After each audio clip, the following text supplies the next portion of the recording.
오늘 오전 말씀이 목사님께서 우리에게 주신 말씀이 빌립보서 1장 1절부터 11절까지의 말씀이었습니다. 제가 그 말씀을 들으면서 조마조마했습니다. 제가 할 말이 없겠구나 라는 생각을 많이 했고요. 감사하게도 제가 1장 12절부터 18절까지의 말씀을 이제 목사님께서 나누어주신 그 맥락 안에 있는 말씀을 함께 살펴보려고 합니다. 시간, 은혜 받는 시간 다 되시기를 바라면서 좌우 옆 사람 보시면서 주 안에서 사랑합니다 라고 인사 나누고 말씀 나누겠습니다. 주 안에서 사랑합니다.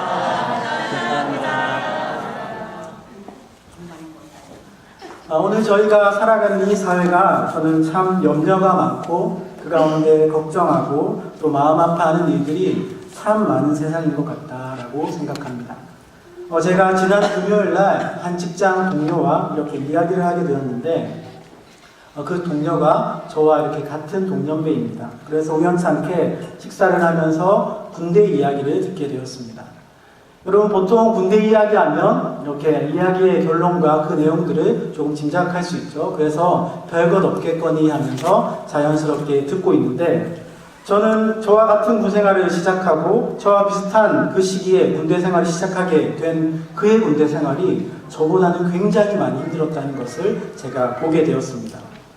저는 육군으로 가게 되었는데 그 친구 또한 육군으로 가게 되었다고 합니다. 그런데 훈련소 도중에 이제 차출이 되어서 전투경찰, 아시죠 여러분? 전투경찰로 차출이 되어서 군대 생활을 시작하게 되었다는 것입니다.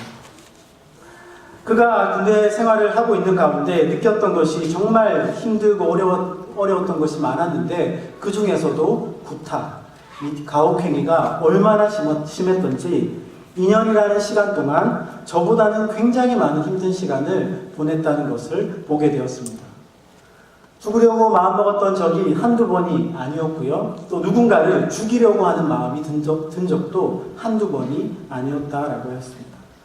여러분 그렇게 제대하였으나 제대하고 사회생활을 하고 있는데 그때 그 경험이 자기에게 실패의 경험이 되어서 지금도 자기에게 영향을 미치고 있고 또 받아들이기 힘들어하는 그 모습을 보게 되었습니다. 여러분 그런 이야기를 들으면 마음이 어때질까요? 먼저는 어떤 말도 나오지 않고요. 마음이 이렇게 먹먹해지는 그런 느낌을 받습니다. 자, 그러면서 저는 그 친구에게 두 가지 이야기를 해주었습니다. 당신이 겪었던 그 어려움이 정말 큰 것인데 너는 그 가운데 잘 버텨냈구나. 이렇게 이야기해 주었습니다. 많은 힘든 경우를 겪을 때 우리는 그것을 버텨내는 것만으로도 굉장히 잘하고 있다는 것을 인정해 주었습니다. 제 삶의 가운데에서도 어려움을 당할 때 정말 힘이 들 때는 이 정신이 있습니다. 잘 버텨내자. 이것만 넘겨보자. 그러면 성장할 수 있을 것이다. 제가 그 이야기를 해주면서 너는 그래도 그 군대 생활을 잘 버텨냈구나 이야기를 해주었고요. 또 한 가지 이야기를 해주기는 무엇을 이야기했냐면 그런 구조적인 앞 가운데에서 누군가를 구타하고 가혹행위하는 그 상황 가운데에서 자기는 그곳에 포함되지 않고 누군가를 때리거나 가혹행위하지 않고 자기의 영역을 잘 지켰구나. 너는 그곳에 매몰되지 않고 빠져들지 않았구나. 그것도 참 잘한 거 아니냐. 이런 이야기를 함께 나누었습니다. 여러분 이렇게 드문드문 상처받은 사람들의 이야기를 들으면서 또한 우리들 가운데에서도 여러 가지 상처와 아픔들을 경험할 때 이 세상 자체가 참 어려움이 많고 슬픔이 많은 세상인 것이 분명하다라는 것입니다. 여러분 이 이야기가 어쩌면 우리들의 이야기가 맞으시죠? 우리들의 이야기가 맞습니다. 오늘 갖가지 염려와 걱정으로 인해 마음이 눌릴 때가 있을 것입니다. 그 가운데 힘들어하며 좌절할 때가 있더라는 것입니다. 여러분 그런데 하나님께서는 정말 그것을 원하실까요? 우리는 하나님의 자녀입니다. 그렇죠 여러분? 우리는 하나님의 자녀입니다. 우리가 하나님의 자녀라면 오늘 오전에 목사님을 통해 들었던 그 참 기쁨을 이 세상 가운데에서도 느낄 수 있어야 한다는 것입니다. 오늘 본문의 사도가 느꼈던 참 기쁨, 그 기쁨이 오늘 우리에게도 풍성히 누려져야 한다는 것입니다. 그런 관점에서 보면 성도인 우리가 삶을 살아가는 데 있어서 사물을 바르게 바라보는 그 눈이 필요합니다. 사물을 바르게 바라보고 그에 따른 대안과 해석을 내어놓을 수 있어야 하는 것입니다. 여러분, 어떻게 하면 우리는 사물을 바르게 볼 수 있을까요? 어떻게 하면 이 사물을 바르게 보는 유일한 방법을 얻을 수 있을까요? 결론부터 말씀드리면 믿음의 눈으로 사물을 바라보는 것입니다. 믿음의 눈을 뜨고 사물을 바라보고 대안을 내어놓고 해결책을 내어놓는 것입니다. 세상에 보편적으로 말하는 것을 그냥 따라가지 않고 하나님을 범사에 인정하면서 받아들이기 힘든 여러 가지 상황 가운데에서도 하나님이 살아계시고 하나님이 참 진리이심을 믿으면서 사물을 바라보아야 한다는 것입니다. 오늘 우리는 대개 세상의 똑같은 눈으로 세상을 바라볼 때가 있습니다. 저도 그렇고요. 믿음으로 살기가 어렵다라고 이야기를 할 때가 많습니다. 그리고 교회에는 희망이 없다라고 이야기할 때도 있을 것입니다. 또한 나를 보면서도 나만 보면 알지. 거봐, 변하지 않잖아. 이런 말을 하면서 세상의 말을 우리도 하고 있는지 모른다라는 것입니다. 이것이 진실입니까? 그렇지 않습니다. 하나님께서는 우리에게 하나님의 눈으로, 믿음의 눈으로 세상을 바라보기를 원하십니다. 하나님께서 그래도 이 교회가 희망이 있고 하나님이 주인이신 이 교회를 통하여서 하나님이 일해 나가실 것을 우리에게 바라보고 원하고 계신다는 것입니다. 우리들의 인식 또한 한 주간 세상에 살아가면서 여러 가지 세상의 생각들과 그 인식들 속에 익숙해져 가는 것이 우리의 문제가 될 수도 있을 것입니다. 우리는 무엇을 듣느냐에 따라 우리의 마음과 생각이 변합니다. 우리는 너무나 세상의 소리에 민감하고 그 소리에 나의 생각을 판단을 맡겨버리는 그런 잘못된 우를 범할 수도 있더라는 것입니다. 여러분, 그렇게 결국 살아가다 보면 결과는 무엇이 될까요? 여러분, 그렇게 세상의 눈으로 세상을 살아가면 어떤 결과가 있을까요? 세상이 보편이 말하는 그것을 따라가게 되다 보면 많은 것을 이성적으로 보게 되고 왜곡된 시선으로밖에 볼 수 없습니다. 그 가운데 하나님께서 뜻하신 그 놀라운 사역과 그 이들은 보지 못한 채 우리의 이성과 우리의 생각으로 왜곡된 것을 바라볼 수 있더라는 것입니다. 여러분, 오늘 본문에 바울이 등장합니다. 바울은 감옥에 갇혔습니다. 많은 사람들의 절망과 염려를 듣고 있었습니다. 그 가운데 오늘 본문의 바울은 믿음의 눈을 열어 현실을 바라보고 있습니다.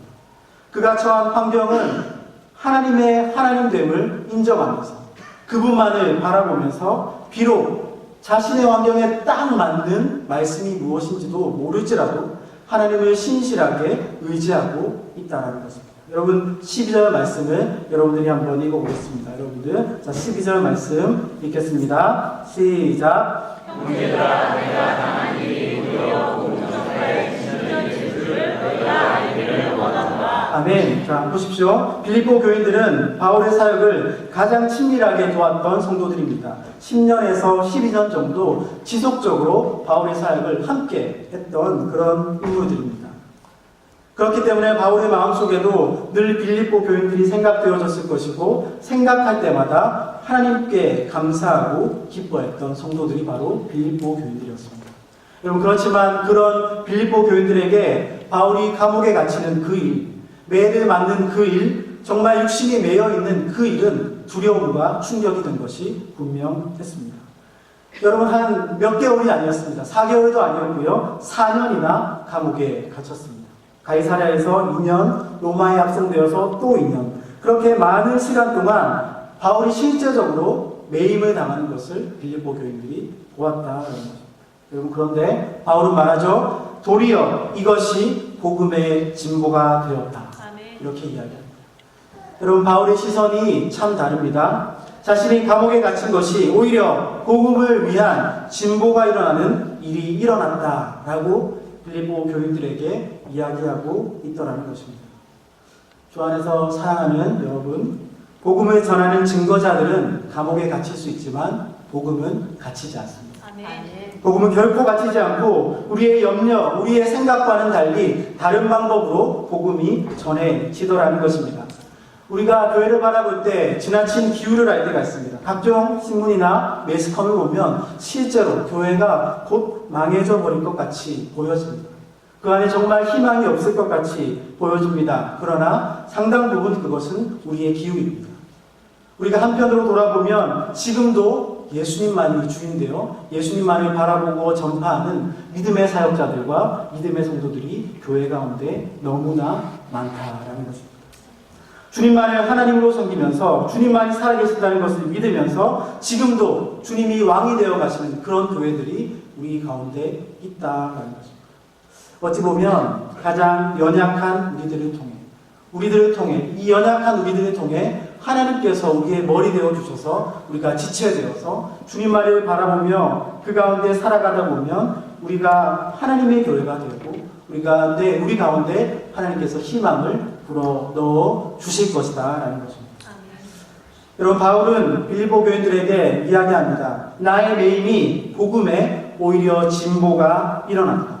너희가 눈을 들어 다른 것을 보아야 한다. 너희의 어떠함이 아니라 우리의 어떠함이 아니라 하나님의 말씀이 늘 인정되는 가운데 하나님의 복음이 지금도 진전되어 가고 있고 하나님께서 도우시는 것이 교회다라고 이야기하는 것입니다. 여러분, 그렇다면 오늘 본문에 보면 감옥 안에서 이 바울이 본 것은 정확하게 무엇일까요? 바울이 복음의 진보가 일어났다고 이야기하고 있는데 그 복음의 진보는 구체적으로 무엇일까요? 첫 번째는 13절에 잘 나와 있습니다. 13절의 말씀을 같이 한번 읽어보겠습니다. 13절. 자, 시작. 그러므로 나의 이름이 그리스도 안에서 모든 시대함과 그 밖에 모든 사람에게 나타났으니. 아멘. 저 두꺼운 글씨로 모든 시대 안과 그 밖에 모든 사람에게 나타났다라고 이야기합니다. 여러분, 여기서 매임이란 실제로 바울이 온몸이 쇠사슬에 매인 것과 같은 감옥 안에서의 그 육신의 고통을 말합니다. 여기서 시위대란 일반 촛불 집회를 열거나 농성을 벌일 때 그들을 제압하는 전투경찰 정도가 아니라 황실 근위대를 이야기합니다. 왜냐하면 바울이 이 감옥에 갇혔을 때는 황제의 재판을 기다리고 있었기 때문에 죄수들, 황제를 반역하고 그 큰 죄를 진 죄수들이 복역하는 그런 감옥이었기 때문입니다. 그래서 황실을 보좌하는 황실 근위대에게 복음이 전파되었다는 것입니다. 여러분, 주석에 의하면 이 많은 사람들이 얼마나 많냐면 수천 명의 군인들이 바울을 통해 복음을 듣게 되었다라고 이야기합니다. 여러분, 이 일을 통해 바울은 이전에는 전혀 만날 수 없었던 새로운 부류의 사람들을 만나게 됩니다. 그냥 몸이 자유로울 때 만날 수 있었던 많은 사람들이 아니라 감옥에 갇혔기 때문에 만날 수 있었던 황실 근위대 수천 명을 개인적으로 접촉할 수 있었다는 것입니다. 여러분, 근위대들은 보았을 것입니다. 지금까지 많은 죄수들을 보았을 것입니다. 그러나 바울은 뭔가 다릅니다. 입만 열면 예수님이라는 한 인격을 소개하고 예수님께서 나의 인생을 변화시켜 주셨고 예수님께서 죽으시고 부활하셨다. 그러니 당신들도 예수님을 믿으면 큰 은혜를 체험할 것이다. 이 이야기를 입만 열면 하는 것입니다. 도무지 무슨 죄명으로 이곳에 온지 모를 정도로 그것만을 전하더라라는 것입니다. 그래서 황실 근위대에게 이 바울의 매임은 오직 예수 그리스도를 전하는 죄인으로 인식되었다라는 것입니다. 여러분, 13절 이 본문을 헬라어 원어로 직역하면 조금 다르게 표현할 수 있는데요. 여러분, 이 말씀도 한번 같이 읽어보겠습니다. 13절 시작. 이러므로 나의 매임이 그리스도를 위한 것이라는 사실이 모든 시대 안에 나타났다. 아멘. 믿으십니까, 여러분? 네. 이 복음이, 나의 매임이 그리스도를 위한 것이라는 사실이 모든 황실 근위대 사람들에게, 안과 밖 모든 사람들에게 나타났다는 것입니다. 이것이 우리가 믿어야 할 하나님의 능력입니다. 네. 이것이 우리가 적용해 가야 할 하나님의 힘 있는 복음이다라는 것입니다. 여러분, 오늘 우리에게 바울처럼 매어진 장소들이 있으십니까? 나에게 주어진 가정과 직장과 일터가 그 어떤 곳이 나에게 매어진 장소로 보냄을 받지 않으셨습니까? 우리가 그곳 가운데 해야 될 것이 무엇일까요? 세상에 보편이 말하는 그 세상의 눈과 세상의 대안과 세상의 해결책을 똑같이 답습하지 않고 하나님께서 주신 하나님의 눈을 열고 세상을 바라보고 틈이 보일 때마다 예수 그리스도를 전하고 그것이 우리를 지탱하는 참 능력임을 세상 가운데, 매인 가운데 보여 주어야 하지 않을까요, 여러분? 한 주간 살아가면서 그 거룩한 매임의 현장들을 되돌아보시기를 바랍니다. 우리들이 매여 있는 가정과 직장과 일터와 학업, 그 모든 것 가운데 하나님께서 나를 왜 이곳에 보내주셨을까요? 하나님께서 나를 왜 그곳에 보내셨을까요? 우리 행복을 전하는 교회 공동체 안에 나를 왜 보내셨으며 하나님께서 허락하신 가정 가운데 나를 왜 보내셨을까요? 내가 일하는 직장과 사업장 가운데 나를 왜 보내셨을까요? 그것을 묵상하면서 한 주를 살아가시기를 바랍니다. 그것을 묵상하면서 오늘 본문의 바울처럼 매일이 오히려 복음의 진전을 경험하는 그런 한 주가 되시기를 주님의 이름으로 소망합니다. 아멘. 여러분, 바울이 보았던 것이 바로 이 첫 번째, 자신이 매인 가운데 황실 그리스도에게 복음을 전하는 복음의 진전이었고요. 두 번째 이제 진전은 무엇일까요? 14절 말씀을 같이 한번 읽어보겠습니다. 14절입니다. 시작. 형제는 가수가 나의 매임으로 말미암아 주 안에서 신뢰함으로 겁없이 하나님의 말씀을 더욱 담대히 전하게 되었느니라. 아멘. 주일침대 보시면 주 안에서 신뢰함으로 겁없이 하나님의 말씀을 더욱 담대하게 전하게 되었다라고 이야기합니다. 여러분, 그때 한 가지 여기서 보시면 많은 사람들이 복음을 전하기로 이제 결정하고 바울 대신 하나님의 사역자들이 생겨나기 시작하는데요. 주 안에서 신뢰함으로 겁없이 하나님의 말씀을 전하는 자들이 생겨났습니다. 그러나 간과하지 말아야 될 것은 좋은 의도로 하나님의 복음을 전하는 자들도 있었고요. 안 좋은 의도로 하나님의 복음을 전하는 자들이 있었던 것을 보여줍니다. 여러분, 15절부터 17절까지도 같이 한번 해보겠습니다. 15절부터 17절입니다. 시작. 어떤 이들은 투기와 분쟁으로, 어떤 이들은 착한 뜻으로 그리스도를 전파하나니, 이들은 내가 복음을 전하기 위하여 세우심을 받는 줄 알고 사랑으로 하나. 그들은 나의 매임에 괴로움을 더하게 할 줄 생각하여 순수하지 못하게 다툼으로 그리스도를 전파하느니라. 아멘. 여러분 보십시오. 새롭게 바울이 대신 세워진 전도자들 중에는 정말 그리스도 안에서 착한 뜻을 품고 전한 자들도 있었고요. 반면에 분쟁과 투기하는 마음으로 복음을 전하는 자들도 있었다라는 거죠. 마치 우리가 요즘 큐티하는 말씀 가운데 사울이 다윗을 바라볼 때 그렇게 바라보았죠. 많은 여인들이 사울은 천천히요, 다윗은 만만히로다. 그렇게 찬양할 때 사울의 마음 가운데 투기와 분쟁함으로 다윗을 미워했던 그 마음이 있었습니다. 여기서도 보면 바울을 대적하는 그들이 왜곡된 마음으로 바울을 바라보고 있다는 것입니다. 여러분, 그들은 이렇게 이야기했을 것입니다. 거봐, 바울이 감옥에 갇힌 것을 봐. 몇 개월이 아니라 1년이 아니라 4년이나 갇힌 것을 봐. 분명 바울은 하나님의 사람이 아닐 거야. 바울에게는 뭔가 불순한 도기가 있어서 그것을 하나님께서 벌하시는 거야 라고 그들은 이야기했을 것입니다. 여러분, 그러나 바울은 귀한 고백을 끝까지 하고 있는데요. 18절 말씀을 같이 한번 읽어보겠습니다.